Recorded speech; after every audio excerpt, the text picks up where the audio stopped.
Doctor Octopus, one of Spider-Man's greatest enemies, tries to swap his brain into Peter Parker's body to become the superior Spider-Man. He succeeds, completing Peter's PhD, falling in love with a woman named Anna Maria Marconi, and even starting his own company called Parker Industries. But soon he realizes that to become a true hero, he must sacrifice himself.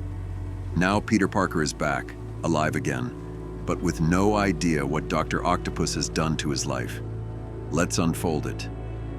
At 49th Street and 6th Avenue, a heist is going down. A new group of criminals, White Rabbit, Skane, Hippo, and a new villainess named Panda Mania, are rampaging through an auction, stealing what looks like valuable, fancy eggs. A random man standing nearby looks confused, watching these bizarre criminals in animal-themed costumes. He jokes, asking if this is some kind of April Fool's prank or maybe an Easter show. With his baby strapped to his chest, he accidentally loses his balance. But before he can fall, a web shoots out from nowhere, saving both him and his child. It's Spider-Man. Peter Parker is back from the grave after the sacrifice of the superior Spider-Man. White Rabbit starts whining the moment she sees him. She thought she was done with Spider-Man for good, but he's right back, crashing her little party. Peter grabs the stolen eggs from her hands and teases, saying, "This is what happens when people put all their Fabergé eggs in one basket." Next, he turns his attention to Hippo. The huge villain throws a car at him, shouting that these eggs will secure his future. Spider-Man, as playful and witty as ever, dodges the car and says, "We're already in the future. See? Flying cars." His humor brings joy to the people watching. After a long time, it feels like their old Spider-Man has truly returned. But something looks off. Is Spider-Man wearing webs instead of underwear? And where's his suit? Yep, there he is, swinging around the city in his webby tighty-whities. Because nothing says superhero like homemade silk underwear that sticks to everything, except dignity. Now let's rewind to 4 hours earlier, before this dramatic scene. At Parker Industries, the building is damaged after an attack. Peter is facing the media, standing with Aunt May and Jameson, turning the serious situation into one of his usual jokes. A reporter asks if the attack is connected to Spider-Man, since Peter's company provides tech for him. Trying to keep up the image left behind by Doctor Octopus, Peter announces that from now on, he's cutting all ties with Spider-Man to protect his investors' interests. He says Spider-Man will have to find his new gadgets elsewhere. "Finally, thank goodness," Aunt May exclaims in relief. So Johnny, one of Peter's colleagues, thanks Aunt May and Jay for coming to show their support. But Jay, his gray hair and white beard giving him a stern look, seems unimpressed. He scolds Peter for his absence and reminds him how much he's invested in his ventures. "What could be more important to you than your company?" he asks. Peter quickly claims that the company is now his top priority, but deep down, he's completely lost. He just found out about his company a few hours ago after regaining control of his body. He's still trying to piece together what Doc Ock did while pretending to be him. The only good thing he can admit is that Otto made Aunt May walk again. Something Peter genuinely feels thankful for. Meanwhile, Anna Maria, the woman Dr. Octopus had fallen in love with while living as Peter, returns to their shared apartment. She looks around, remembering she lost all her belongings after being kidnapped by the Goblin. She hears from an employee that Peter is at Parker Industries. While searching her drawer for her car keys, she suddenly discovers a purple box with a wedding ring inside, and a proposal letter from Peter, or rather from Dr. Octopus pretending to be him. "There is no way this is going to end well," she mutters, not ready for marriage at all. Elsewhere, a reporter is covering a recent attack near the ruins of what used to be Conway Penitentiary. The attacker wasn't Goblin, it was Electro. It's unclear how many prisoners escaped or how many guards are still alive. Back in the city, Spider-Woman and Iron Man have spent the entire morning rounding up the last of the Goblin's forces and Mayor Jameson's Goblin Slayer robots, machines that had gone rogue at the worst possible moment, helping the Goblin and even attacking Avengers, police, and other law enforcement. On TV screens everywhere, headlines flash about Mayor Jameson's resignation. After facing heavy criticism and plummeting approval ratings, Mayor Jameson holds a press conference. He shouts, "I regret nothing, not a damn thing. But if you prattling parasites need a patsy to pin this fiasco on, fine. I quit. You hear me?" Watching the broadcast, ex-Mayor Jameson sits on his couch, drunk and broken. He throws his glass at the TV, shattering it. Then, in a sudden burst of clarity, he remembers the Daily Bugle. That's where he truly belongs. Motivated, he straightens his tie and prepares to leave. But as he steps outside, he notices a newspaper lying at his doorstep. The front page shows his face, accompanied by harsh, negative remarks. Rage fills his eyes as he stares at the paper, realizing the city has already turned against him. Going over his newly inherited project and having absolutely no clue what it's about, Peter turns to Sajani and asks, "This is our big rollout project?" Sajani explains that it's about cybernetic robots, something that could earn them millions.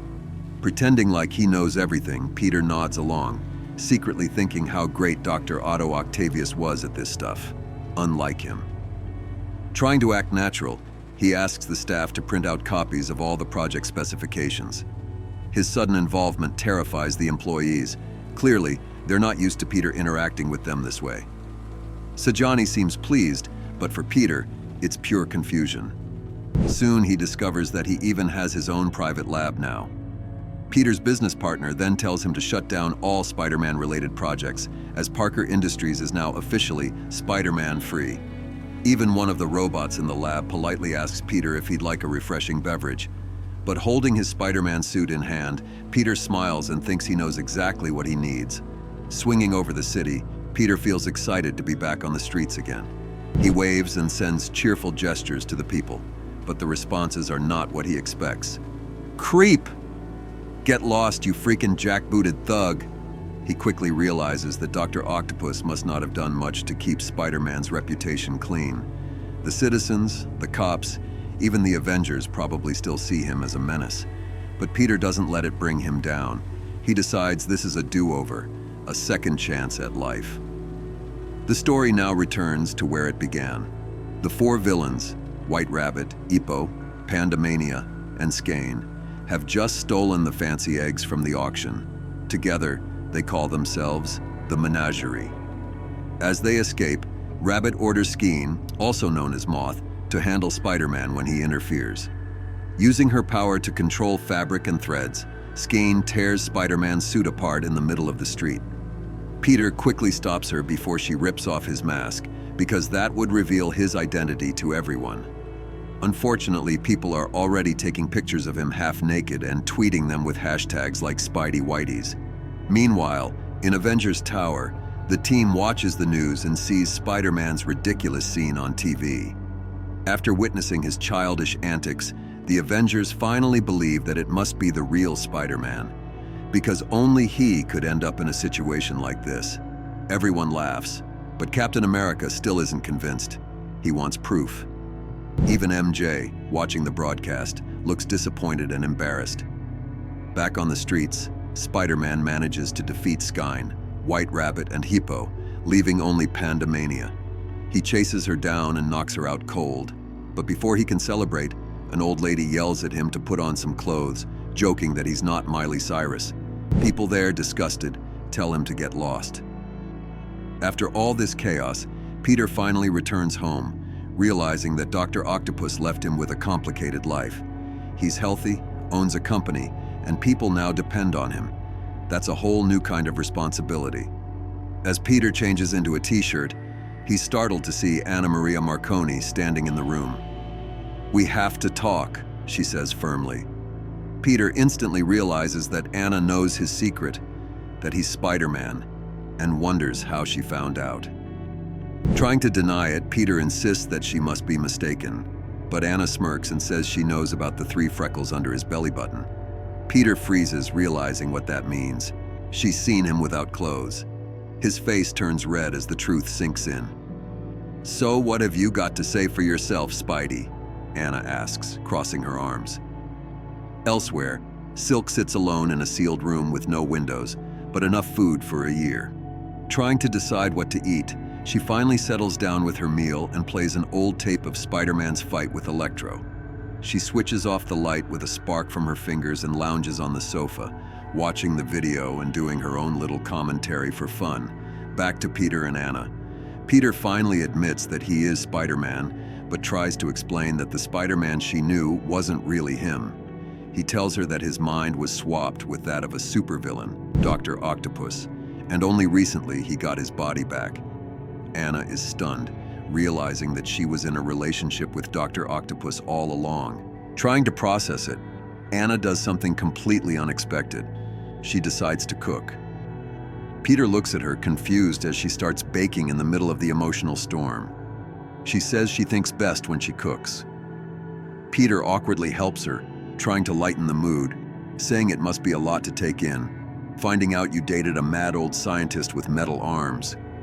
Anna, while whisking the batter, recalls the things she admired about Otto. His boldness, his confidence, his genius. Peter tells her that Otto became a better man because of her, and that he truly fell in love with her. Anna doesn't say much, just focuses on baking and asks Peter to keep stirring. She confirms that yes, she was dating Doctor Octopus in Spider-Man's body. When the batter is ready, she hands Peter a spoonful to taste. It's the best thing he's ever eaten. She slides the tray into the oven and tells Peter to take it out in exactly 22 minutes, then heads out for a walk to process everything. Peter stands there, realizing how badly Doc Ock messed up his life. And to top it off, he notices that Otto even changed his phone's ringtone. Meanwhile, in the West Village, Electro, Max Dillon, wanders the streets after accidentally destroying the entire prison during a massive power surge. He visits his old friend Francine. She lets him in, and he thanks her for being there when no one else would. He warns her to keep her distance because his powers have been unstable since the breakout. Francine smirks and says she never plays it safe. Back at Avengers Tower, Spider-Man finally meets the Avengers. Captain America still isn't fully convinced that it's really him, so they decide to run a full scan. Cap asks Peter why he's 28 minutes late.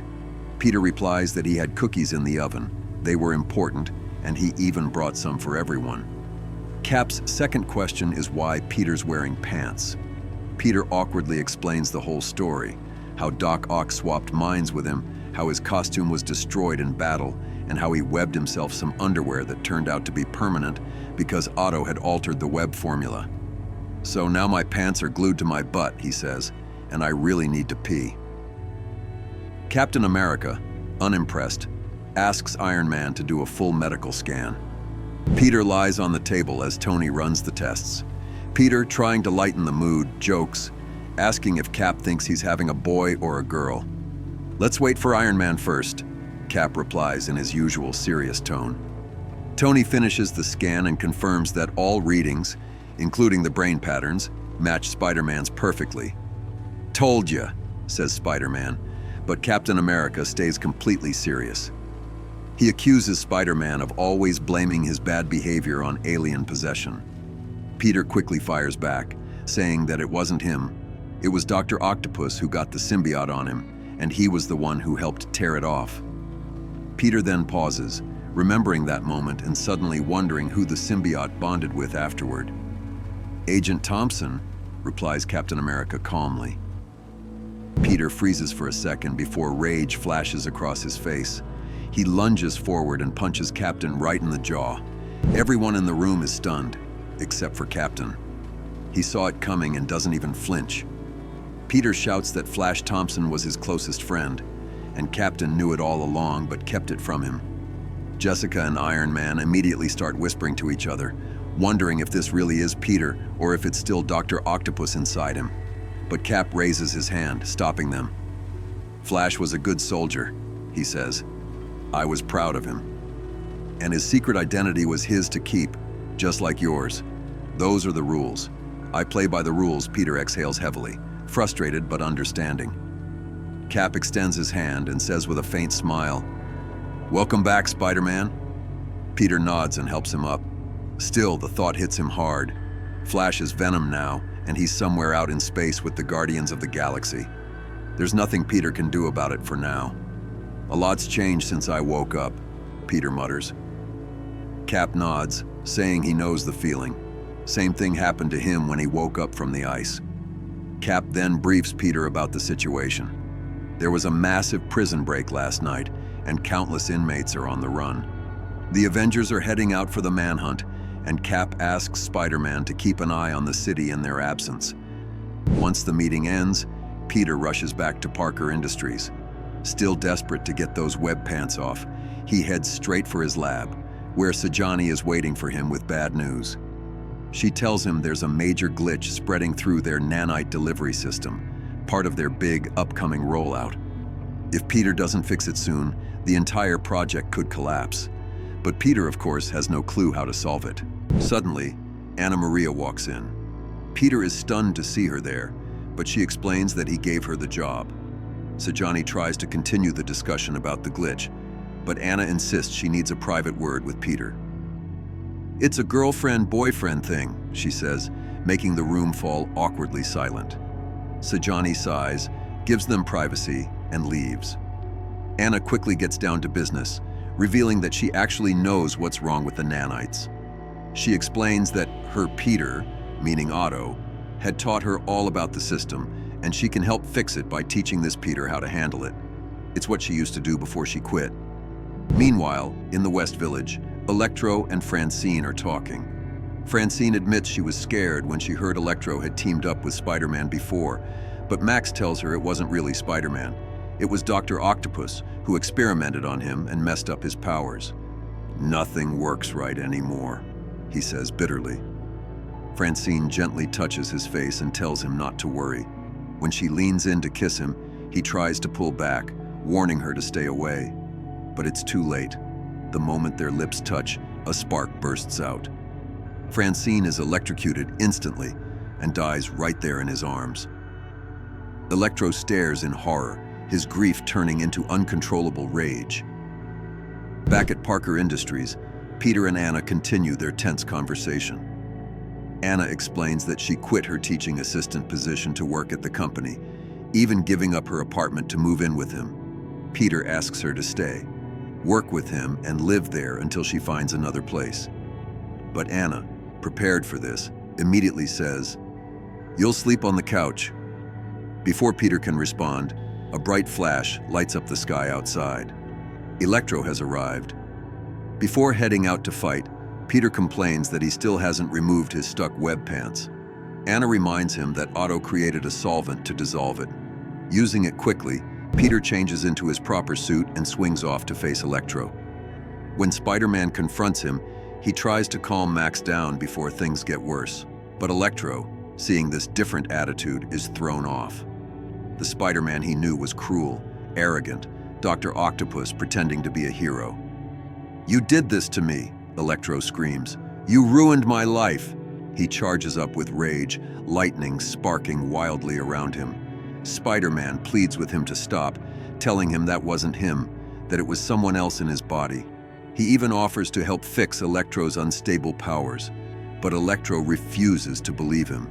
The crowd gathers around, watching as lightning explodes across the streets. Even the Human Torch is among them, powerless for now and unable to step in. Desperate, Spider-Man tries to subdue Electro by dousing him with water, but it barely works. Sparks continue to fly as Max yells that he's done being anyone's lab experiment. He blasts Spider-Man away and disappears into the night, vowing to finish him next time. A few blocks away, Black Cat walks through the city dressed casually, blending in with the crowd. She smirks to herself, saying, "Electro got lucky this time, but that now they're even." Still, something about him doesn't sit right, so she decides to keep her guard up. As it turns out, Electro unknowingly freed her during the prison breakout. Meanwhile, Spider-Man, drenched and exhausted, walks through the rain-soaked streets, his soaked suit clinging to him. Just when he's about to take a breather, his phone buzzes. It's a coded message from the Human Torch, asking to meet at their usual spot. Moments later, Spider-Man swings through the air and lands atop the Statue of Liberty, sitting at the edge of the crown. He waits, staring at the city lights, until he hears a familiar voice below. Johnny Storm is waving at him from a boat, no longer flying. Peter drops down to him, surprised to see that Johnny's lost his powers. Johnny admits he's been struggling since returning from the negative zone, feeling lost and disconnected. He tells Peter that Iron Man's been keeping tabs on everyone, especially after the recent chaos. The two old friends walk along the dock talking. Johnny tries to cheer him up, saying Peter just needs time to find his rhythm again. Then, with a grin, he hands Peter a USB drive. "It's got everything you missed, movies, music, memes, the works." Peter laughs, touched by the gesture, and tells him that if he ever needs anything, he'll be there. Johnny brushes it off with a smile, pretending everything's fine, but his eyes say otherwise. Peter can sense it but doesn't press. He already has enough to fix. Doc Ock turned his life upside down, his company, his relationships, his entire reputation, and now it's on him to rebuild everything. Later that night, Peter stands in his lab at Parker Industries, wearing a white coat, surrounded by his team. He explains that he went to study the energy surges from the Spider-Man versus Electro fight. Johnny immediately confronts him, reminding him that he promised to stay out of Spider-Man's business. Peter quickly dodges the point, saying it was purely for scientific research. Then his tone changes, serious and focused. He tells the team to pause all cybernetics work and shift their efforts toward developing technology that can track, contain, and possibly cure dangerous superpowered individuals like Electro. The room falls silent. Peter continues, saying, Parker Industries must now lead the charge in creating the world's most advanced supervillain containment system, a prison unlike any other. As the camera pans out, Peter stands in the center of the lab, staring at the city skyline through the glass. Determination fills his eyes. For the first time since getting his life back, Peter Parker and Spider-Man are finally working as one, ready to clean up the mess Otto left behind.